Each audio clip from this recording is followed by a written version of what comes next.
আসসালামু আলাইকুম রহমতুল্লাহি ওবরকাতুহ। সম্মানিত দর্শক, এই মুহূর্তে বিএনপিতে জনাব তারেক রহমান সাহেবের সবচেয়ে আস্থাভাজন ব্যক্তিকে যদি এই ধরনের কোনো প্রশ্ন করা হয়, টেকনাফ থেকে তেঁতুলিয়া পর্যন্ত যারা রাজনীতির সচেতন ব্যক্তি তারা বলবেন যে ১ নম্বর ব্যক্তি হলেন জনাব সালাউদ্দিন সাহেব। সালাউদ্দিন সাহেবের যোগ্যতা, অভিজ্ঞতা, দক্ষতা, পারঙ্গমতা কোনো ব্যাপারে কেউ সন্দেহ করতে পারবে না। তিনি সুদর্শন, শিক্ষিত, মার্জিত এবং পলিটিক্যালি ভাইব্রান্ট, কোনো সন্দেহ নেই। ভালো ছাত্র, ভালো বংশ, দেখতে সুন্দর, মানে এইরকম যাকে বলা হয় সব্যসাচী প্রকৃতির রাজনীতিবিদ আমাদের এই সমাজে খুব অল্প আছেন। বিভিন্ন দলে খুব অল্প আছেন সত্যিকার অর্থে।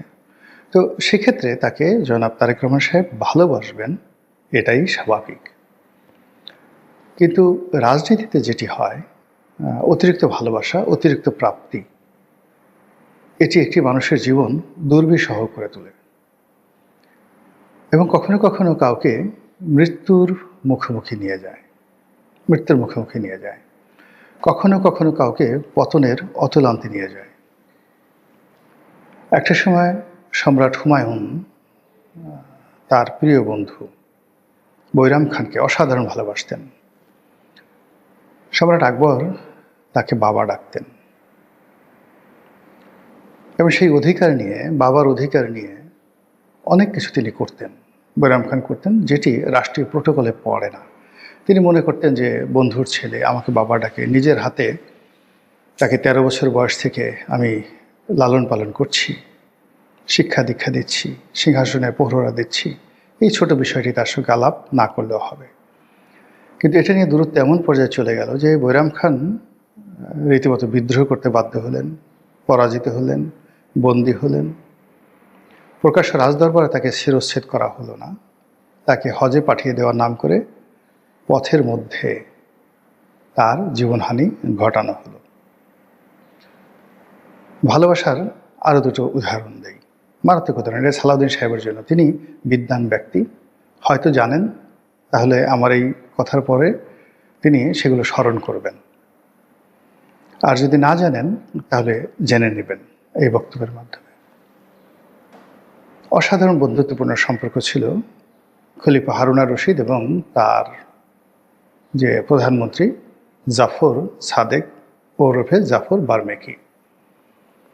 জাফর বার্মেকির বাবা ইয়াহিয়া বার্মেকি ছিলেন খলিফা আল মনসুরের বন্ধু। খলিফা আল মনসুর ছিলেন খলিফা হারুনা রশিদের দাদা। তো এই জাফর বার্মেকি আর হারুনা রশিদ, এই দুজন একসাথে বলতে গেলে একই মায়ের পেটের সন্তানের মতো মানুষ হয়েছেন। এর কারণ হলো, যখনই জন্মগ্রহণ করলেন, বা হারুনা রশিদের বাবার নাম ছিল হাদি, তিনি সঙ্গে সঙ্গে তার যে বাবার প্রধানমন্ত্রী এবং তার নিজের প্রধানমন্ত্রী ইয়াহিয়া বার্মেকি, সেই ইয়াহিয়া বার্মেকির তত্ত্বাবধানে তার ছেলে হারুনা রশিদকে পাঠালেন। তো এই হারুনা রশিদ ইয়াহিয়া বার্মেকি বাবা ডাকতেন, একেবারে সম্রাট আকবরের মতো, একই ঘটনা। পরবর্তীতে যখন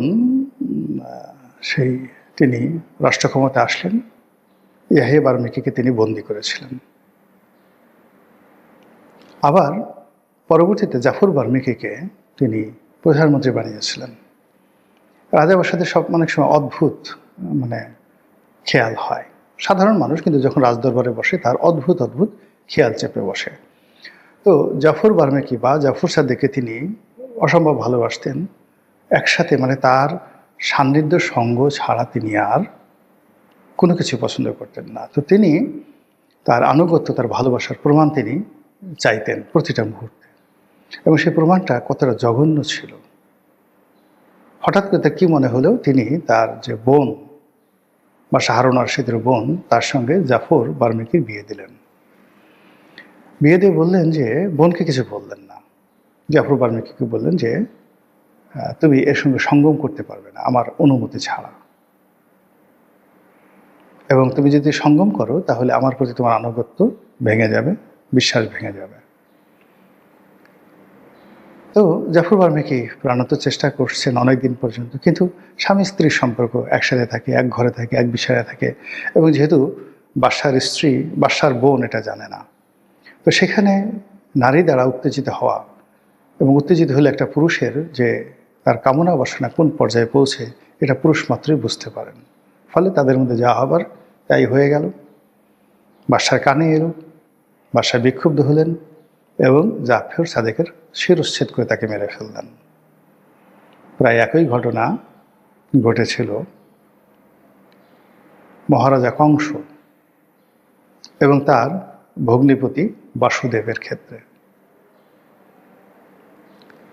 কৃষ্ণের বাবা, এবং এই বাসুদেবও দেখা গেল তার স্ত্রীর সঙ্গে সঙ্গম করে ফেলেন জেলখানার মধ্যে, এবং সেই ঘরে জন্ম নেয় কৃষ্ণ। সে বিরাট কাহিনী।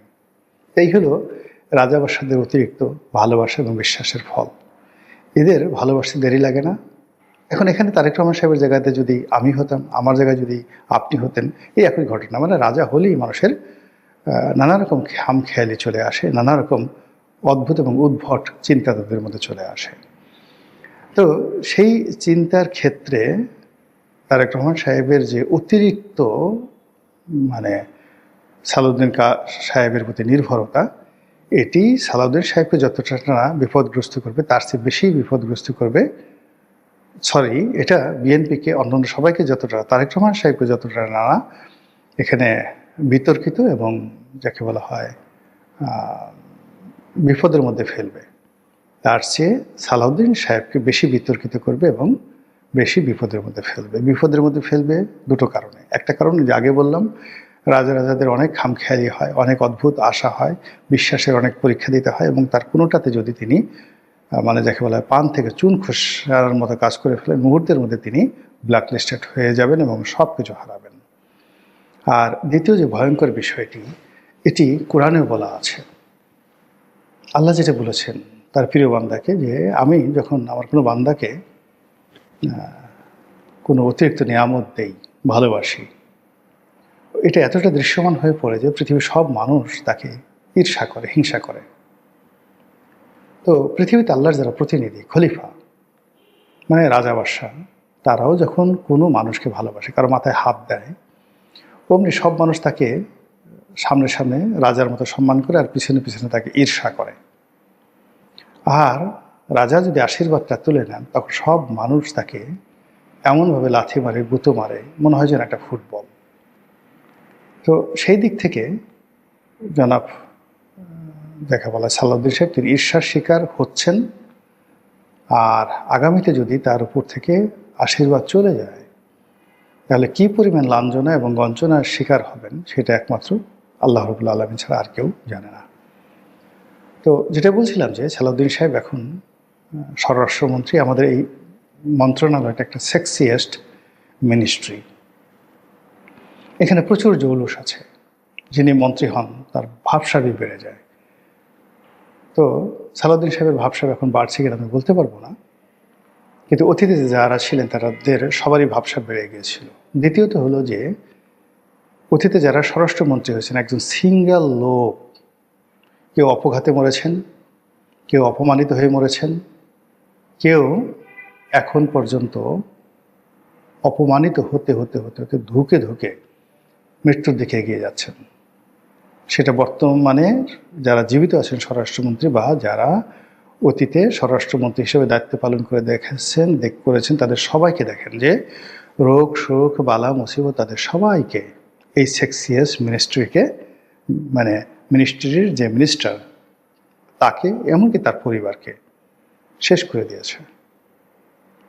আপনি সেই যে বিএনপি জমানাতে ডাক্তার আব্দুল মতিন,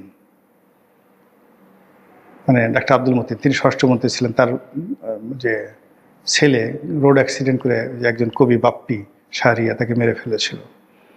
আবার আরেকজন মন্ত্রী ছিলেন আব্দুল মতিন চৌধুরী, রাজাকার আব্দুল মতিন চৌধুরী, বেগম জিয়ার জমানাতে। এরকম সব জমানাতেই যারা ছিলেন তারা সবাই কিন্তু জেলে গেছেন, জুলুমের শিকার হয়েছেন, অপমানিত লাঞ্ছিত হয়েছেন। ফলে যাদের মাথায় একটু ঘিলু আছে তারা এই মন্ত্রণালয়টা নিতে চায়নি। যেমন শেখ হাসিনার 1 নম্বর পছন্দ ছিল সৈয়দ আশরাফ, এবং তিনি বলেছিলেন যে আমি জানি এটা খুব সেক্সিয়াস মিনিস্ট্রি, বাট আমি এটা নেইনি। তো এই স্বরাষ্ট্র মন্ত্রণালয়ে তিনি আসার পর তার সঙ্গে সঙ্গে আবার অতিরিক্ত দায়িত্ব হিসেবে প্রধানমন্ত্রী যখন অনুপস্থিত থাকবেন তখন তাকে আরেকটি ক্রেজিয়েস্ট মিনিস্ট্রি, সেটা হলো প্রতিরক্ষা মন্ত্রণালয়। এটা সবসময় রাষ্ট্রের যিনি প্রধানমন্ত্রীর দায়িত্বে থাকেন, সরকারের যিনি প্রধান নির্বাহী থাকেন, তিনি এই দায়িত্বটা পালন করেন। এইবার নজিরবিহীনভাবে এই দায়িত্বটি যখন থাকবেন না প্রধানমন্ত্রী, তখন সালাউদ্দিন সাহেব পালন করবেন, এবং আরও বেশ কয়েকটি প্রধানমন্ত্রীর যে গুরুত্বপূর্ণ দায়িত্ব সেটিও তার উপর অর্পণ করা হয়েছে। কাজেই এই গুরু দায়িত্বের পাশাপাশি আবার দল পরিচালনার ক্ষেত্রে বলা হয় তিনি কেবলমাত্র ডিফ্যাক্টো সাধারণ সম্পাদক নন, তিনি ডিফ্যাক্টো পাওয়ার হাউসও বটে। এখন মির্জা ফখরুল কিংবা ধরুন রুহুল কবির রিজভী, তাদের মধ্যে যে অতীতে বিরোধ ছিল, তারপর তরুণ তুর্কিদের মধ্যে যে বিরোধ ছিল, সব বিরোধ নিষ্পত্তি হয়ে ক্ষমতা এখন তারেক রহমান সাহেব এবং সালাউদ্দিন সাহেবের হাতে। আর বাকি যারা সবাই আছেন তারা সালাউদ্দিন সাহেবকে কেন ভালোবাসেন, তারেক রহমান সাহেব, এই চিন্তায়, এই ঈর্ষায় তারা রীতিমতো অসুস্থ হয়ে পড়েছেন। আর অনেকে বড় বড় যারা নেতা রয়েছেন তারা রীতিমতো খামোশ হয়ে গেছেন। আমাদের পটুয়াখালীর একজন প্রথিতযশা নেতা আলতাফ হোসেন চৌধুরী, এই তাকে মন্ত্রী করা হবে, এই তাকে স্পিকার করা হবে, নানা রকম ভাইব তোলা হলো, পরে দেখা গেল কিছুই করা হলো না। একবার হাফিজ সাহেবকে মন্ত্রী বানানো হলো, একবার তাকে স্পিকার বানানো হলো, ফলে তিনি খামোশ হয়ে গেছেন।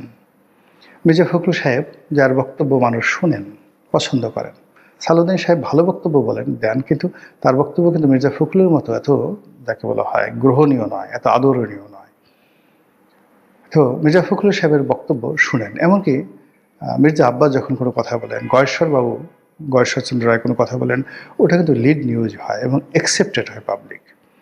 সালাউদ্দিন সাহেবের কথা মানুষ শোনেন, যুক্তি আছে, তথ্য আছে, কিন্তু ওটা ওইভাবে মিডিয়া কর্তৃক অ্যাকসেপ্টেড হয় না, অনেক প্রচারিত হয়, কিন্তু বিএনপির যাদের রুট সালাউদ্দিন সাহেবের সাথে অনেক অনেক বেশি। সালাউদ্দিন সাহেব নিজের সেই যাকে বলা হয় বিএনপি রাজনীতিতে, তারপরে এই দলটির সাথে তার সম্পর্ক বর্ণনা করতে গিয়ে তিনি যেভাবে বলেছেন যে বেগম জিয়ার কখনো কর্মচারী হিসেবে, কখনো সহকর্মী হিসেবে, কখনো সহযোদ্ধা হিসেবে তিনি যে দায়িত্ব পালন করেছেন, সেই দায়িত্বের যে সময়সীমা 40 বছর, এই কথা দ্বারা স্পষ্টই বোঝা যায় যে তার অরিজিন, তারপরে তার যে কন্ট্রিবিউশন, এগুলো নিয়ে দলের মধ্যে কথাবার্তা হচ্ছে, তাকে নিয়ে আলাপ আলোচনা হচ্ছে, তাকে সবাই বিভিন্ন রকম ট্যাগ দিচ্ছে এবং তাকে অতিমানব, মহামানব বানানোর চেষ্টা করছে। প্রথম আলোর মতো পত্রিকা তাকে সম্মান জানানোর জন্য, যেখানে অতীতকালে তারেক রহমান সাহেবকে তারেক রহমান সাহেবের জীবন হারাম করে দিয়েছেন, তাকে নিয়ে খুব অশ্লীল অশ্রাব্য কার্টুন এঁকেছেন, তার হাওয়া নিয়ে, খাম্বা নিয়ে এমন কোনো ন্যারেটিভ নাই যে তৈরি করা হয়নি।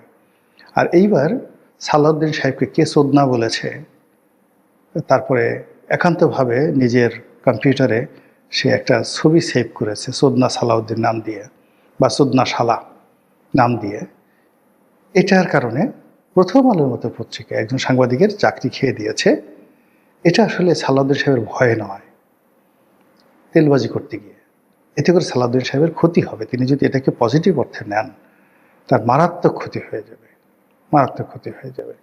তো যেটা বলছিলাম যে সালাউদ্দিন সাহেবের এই যে উত্থান, সেই উত্থানের কারণে দলের ভিতরে যে সকল সিনিয়র নেতৃবৃন্দ রয়েছেন, ইনক্লুডিং মির্জা ফখরুল সাহেব, তারা খামোশ হয়ে গেছেন, চুপ হয়ে গেছেন, কোনো কথা তারা বলছেন। অথচ এই সময়টিতে আপনি দেখেন গত 1 মাসে রিজভী সাহেবের কোনো কথা নাই, মির্জা ফখরুল সাহেবের কোনো কথা নাই, অন্যান্য যারা সিনিয়র নেতৃবৃন্দ রয়েছেন, বাবু, তাদের কোনো কথা নাই।